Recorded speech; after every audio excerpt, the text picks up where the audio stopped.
ஞானசேகரனை பொறுத்தவரை கிராவிட்டி பிரியாணி என்கின்ற ஒரு கடையை நடத்தி வருகின்றான். அன்னைக்கு சம்பவம் நடந்த பொழுது கையில் இருந்த அலைபேசி எண் 9042277907. இதுதான் ஞானசேகரன் பயன்படுத்திய மொபைல் நம்பர். அரசு வழக்கறிஞர் சொல்லியிருக்கிறாங்க 23ஆம் தேதி அந்த சம்பவம் நடந்த பொழுது ஞானசேகரனுடைய மொபைல் போன் ஃபிளைட் மோட்ல இருந்துச்சு.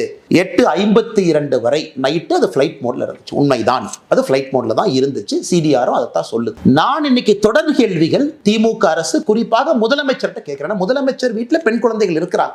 ஐயா மு.க. ஸ்டாலின் வீட்டில் பெண் குழந்தைகள் இருக்கிறாங்க. இன்னைக்கு அவர் நேரடியாக நம்ம கிட்ட சொல்ல வேண்டிய கடமை கட்டாயம் அவருக்கு இருக்கு. அந்த ஃபிளைட் மோட்ல இருந்து வெளியே வந்த ஞானசேகரனுடைய போன் 8:52க்கு பிறகு ஃபிளைட் மோட்ல இருந்து வெளியே வந்த போன் முதல் போன் கால் ஞானசேகரன் யாருக்கு பண்ணாங்கன்னா 8:55க்கு ஒரு காவல்துறை அதிகாரிக்கு தான் முதல் போன் காலே பண்றாரு. அந்த சம்பவம் முடிஞ்சு அண்ணா யூனிவர்சிட்டி அந்த சம்பவ இடத்துல தான் இருந்தாரா, கேட்டுக்கு வந்தாரா எனக்கு தெரியாது.